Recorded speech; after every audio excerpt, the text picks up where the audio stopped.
ఇక వైసీపీ నేత సజ్జల రామకృష్ణారెడ్డి మాట్లాడుతున్నారు. లైవ్ చూద్దాం.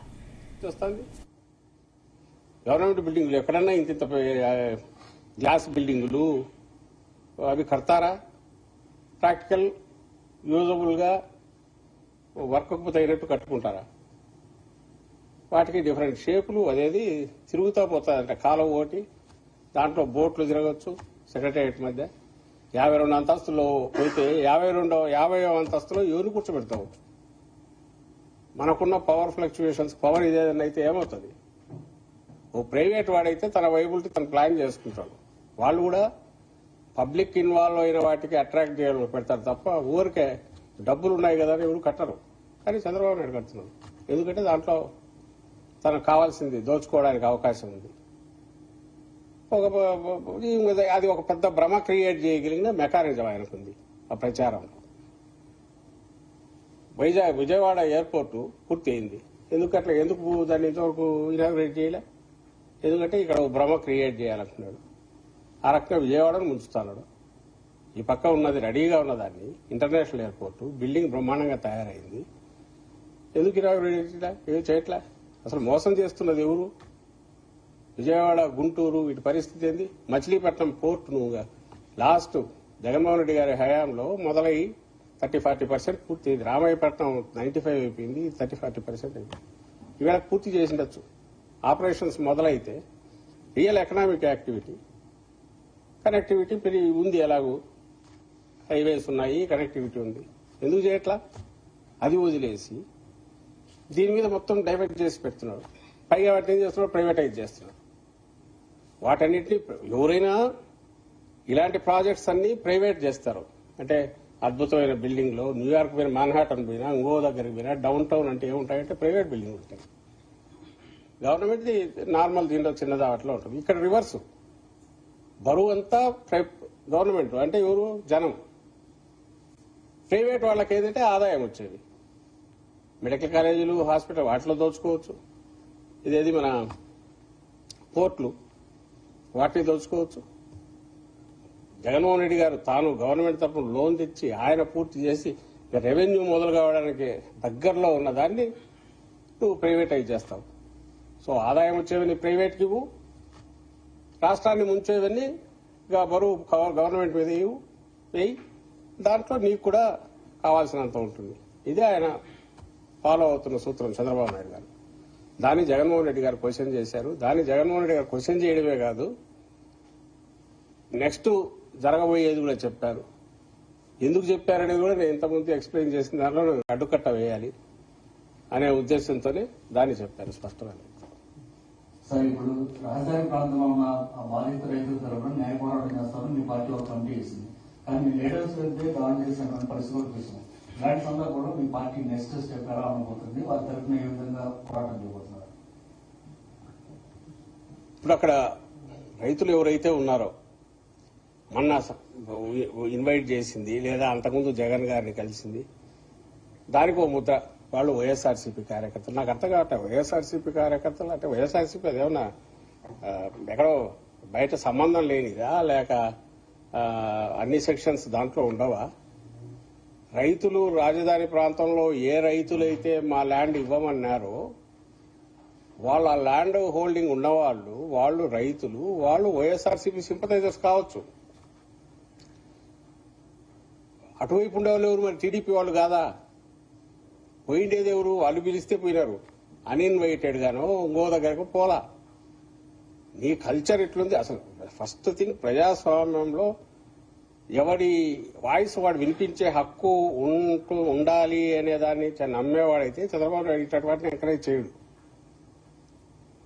ఆయన దీన్ని క్వశ్చన్, ఎందుకంటే ఆయన పోయిన ప్రతి ఒక్కటి అక్కడ కనపడుతుంది. అక్కడ ఉన్నదంతా ఎవరి వాళ్ళ ల్యాండ్ చుట్టూ ఇచ్చిన వాళ్ళని గుంతలు వేరు. ఇవన్నీ ఎక్కడ దొరుకుతాయి? విలన్ ఏదో సినిమాల్లో చూస్తుంటాం. అవతల పోకుండా దారికి అడ్డం వేయడము, దారి క్లోజ్ చేయడము, గోడ కట్టడము సినిమాలో చూస్తుంటాం. ఇక్కడ ఇవి చేస్తుంటాం. అక్కడ ఆదాయం వచ్చేవాళ్ళు ఆ మట్టి అమ్ముకోవచ్చు, డబ్బు వస్తుంది. ఇప్పుడు కన్స్ట్రక్షన్ నడుస్తుంది, అక్కడ జరిగే అసాంఘిక కార్యకలాపాలన్నీ కానీ, అక్కడ ఉండే అక్రమంగా జరిగే మద్యం వ్యాపారాలు కానీ అవి ఎవరికి వాళ్ళే కొట్టుకుంటారు. కొండలన్నీ పిండి చేసేస్తారు. వాటిని పక్కన అమ్ముకుంటారు. ఇలాంటి వాళ్ళంతా కలిసిన ఒక ముఠా ఏదైతే ఉందో వాళ్ళు మన అడ్డం వచ్చారు. వాళ్ళలో ఎంతమంది రైతులు ఉన్నారో చూడమనండి. అలాగే ఇక్కడ ఇన్వైట్ చేసిన మా వైఎస్ఆర్సీపీ నాయకులను ఇన్వైట్ చేసి అయ్యాడ పరిస్థితులను పిలిచిన వాళ్ళు రైతులు కానీ ఎవరు చూపమనండి.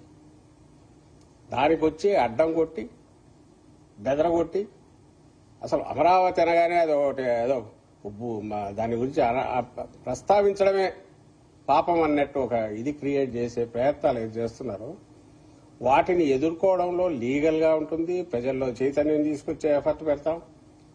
అలాగే కలిసి వచ్చే గ్రూపులను వాళ్ళను కలుపుకొని పోయి పోరాటం చేస్తాం ఎన్ని పద్ధతుల్లో వీలైతే అన్ని పద్ధతుల్లో.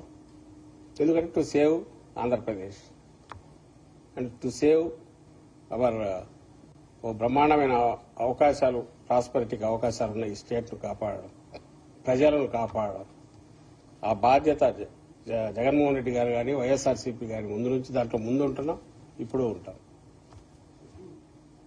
రాష్ట్రంలో శాంతి భద్రతలు లేవని మీరు ఆరోపిస్తున్నారు. సాయికృష్ణ ఎపిసోడ్ కానీ క్రాంతి కుమార్ ఎపిసోడ్ కానీ వీటన్నిటిని మీరు రాజకీయంగా ఉపయోగించుకునే ప్రయత్నం చేస్తున్నారని మీ పైన విమర్శలు చంద్రబాబు చేస్తా ఉన్నారు. పోలీసులు చాలా బాగా పనిచేస్తున్నారని కూడా కన్వీనమెంట్ ఇస్తా ఉన్నారు. వీటి గురించి ఏమంటారు?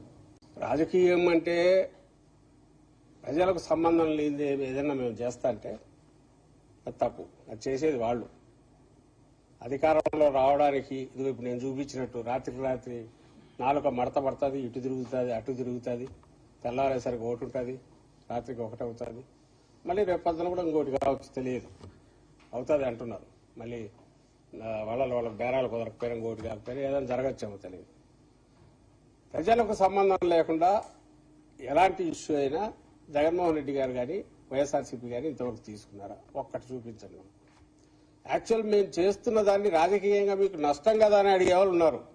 ఉదాహరణకు ఇప్పుడు ఈ మావిగాన్ కానీ అమరావతి కానీ మీకెందుకు అబ్బా, ప్రజల్లో అసంతృప్తి ఉంది కదా, వదిలేస్తే అసంతృప్తి పెరుగుతుంది కదా, మీరు దానికి క్యాష్ చేసుకుంటే సరిపోతుంది కదా, రాజకీయం లాగా చేయొచ్చు కదా, రాజకీయం ఎందుకు అనవసరంగా ఇచ్చేసి మిమ్మల్ని మీరు ఇరికించుకుంటున్నారు అనేవాళ్ళు ఉన్నారు. కాబట్టి మీరు అడిగే దీంతో లేదా వాళ్ళు ఆరోపిస్తున్నట్టు రాజకీయం చేసేవారే జగన్మోహన్ రెడ్డి గారు అయితే ఇది చేయరు. నిన్న మాట్లాడింది ఎందుకు మాట్లాడదు? మాకే సరే ఉంటే ఉంటుంది, కొట్టుకుంటారులే, రేపు వచ్చిన కమిషన్ వేసి ఒక్కొక్కరిని వేసి తాట తీయచ్చు కదా. ఇప్పుడు నుంచి ఆపాల్సిన ప్రయత్నం ఉంది. కావాల్సిన ఇష్యూలు లేవా, డిఎస్సీ లేదా, రైతులు ఇన్ని ఉన్నాయి. కాబట్టి వాటి మీదే మాట్లాడాలి. నిన్న కూడా ఇది వచ్చి విలేకరు అడిగితే స్పష్టత ఇచ్చాడు ఆయన. ఇది ప్రతిసారి ఈ క్వశ్చన్ వస్తుంటుంది. మీరే మీడియా నుంచి అడిగినప్పుడు స్పష్టత ఇచ్చారు. ఈ రోజు కూడా ఇక్కడ అవినీతి లేకపోతే, ఇంత అవినీతి, ఇంత దుబారా, రాష్ట్రాన్ని ముంచే కుట్ర, అప్పుల భారంలో ముంచే కుట్ర ఇవి లేకపోతే దాని గురించి ఎక్కువ మాట్లాడాల్సిన అవసరం లేదు. అక్కడ పేదలకు స్థలాలు ఇస్తే వాటిని తీసేశారు. కాంట్రాక్టర్లకు మొబిలైజేషన్ అడ్వాన్సులు పేరిట ముందే ఇచ్చేశారు. వాళ్ళ పని చూస్తే అది జరగట్లే. నువ్వు 14-19 ఏమో టెంపరీ ఏంటివి, 24-29 మధ్య మున్సిపాలిటీ ఏంటివి, అది వస్తే తప్ప పూర్తి కాదంటివి. ఇంటర్నేషనల్ ఎయిర్పోర్ట్ ఒకటి, రైల్వే స్టేషన్ ఒకటి. ఎందుకంటే అంత భూమిలో ఏం చెప్పాలి ఆయనకు దొరకట్లే. ఏం చేసినా 4-5 దొరుకుతాయి.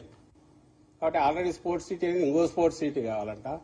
ఓ రైల్వే స్టేషన్ 2,000 ఎకరాల్లో 1,500 ఎకరాల్లో రైల్వే స్టేషన్, ఓ 4-5 ఎకరాల్లో ఎయిర్పోర్టు, బహుశా ఇంకొక 5,000 ఎకరాల్లో స్పేస్ సెంటరు, ఇంకొక 10,000 ఎకరాల్లో ఇంకొకటి. ఇట్లా పెట్టుకుంటా పోతుంటే ఏదైనా చేయొచ్చు.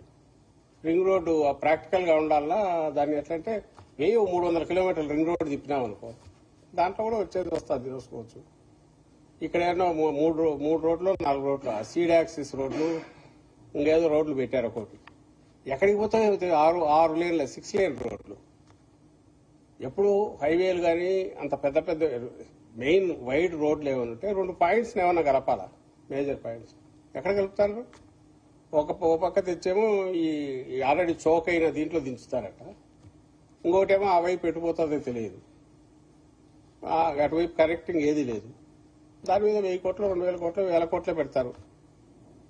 ఆల్రెడీ వెస్ట్రన్ బైపాస్ కనెక్టింగ్ ఒకటి వచ్చింది, దాని నుంచి కనెక్షన్ ఇవ్వచ్చు, లేదు. సో లేఅవుట్లలో వైడ్ రోడ్లు అని చెప్పి అక్కడ కూడా విమానాలు దిగేట్టు అవి పెద్ద రోడ్లు వేస్తారు. అది లేఅవుట్ వచ్చే నిజంగా వచ్చేది అయితే అని అనుకోవచ్చు. తెచ్చే ఆలోచన లేదు కాబట్టి వీటిని అడ్డగోలుగా రోజు కొత్త కొత్త ప్లాన్ చేస్తున్నారు. ఖర్చు పెరిగే కొద్దీ ఇంకొంచెం ఆదాయం వాళ్ళకు రావాల్సింది పెరుగుతుంది కాబట్టి దాన్ని పెంచుకుంటూ పోతారు. సోషల్ మీడియా పోస్టులకు సంబంధించి ఫార్వర్డ్ మెసేజెస్ సంబంధించి లేదంటే ప్రభుత్వాన్ని కానీ ప్రభుత్వంలో ఉన్నటువంటి వ్యక్తులు కానీ హననం చేసే విధంగా కామెంట్స్ ఏమైనా చేస్తే ఒక టాస్క్ ఫోర్స్ ఏర్పాటు చేస్తామంటూ కూడా డిప్యూటీ సీఎం పవన్ కళ్యాణ్ ప్రకటించారు. దానికి సంబంధించి ఎవరో ఎంతూజియాస్టిక్ కొంతమంది తయారు చేసినవి చూశారు. ప్రతిదీ మాటకు డివైడ్ చేసి వాళ్ళు పెట్టారు చూపించాలని, కానీ మీరు కూడా అందరు చూసింటారు. ఆయన అన్న ప్రతి మాట పవన్ కళ్యాణ్ గారు ఆయనకే తగులుతుంది. ఫస్ట్ ఆయనకు తగులుతుంది. ఇంక బూతులు తప్ప వేరే రాని ఎవరు లోకేష్, ఆయన ఆ బూతులు వినడం కూడా కష్టమే. ఆయనకన్నా తగులుతుంది. వీటన్నిటికీ ఒరిజినల్ చంద్రబాబు నాయుడు గారికి తగులుతుంది. వాళ్ళ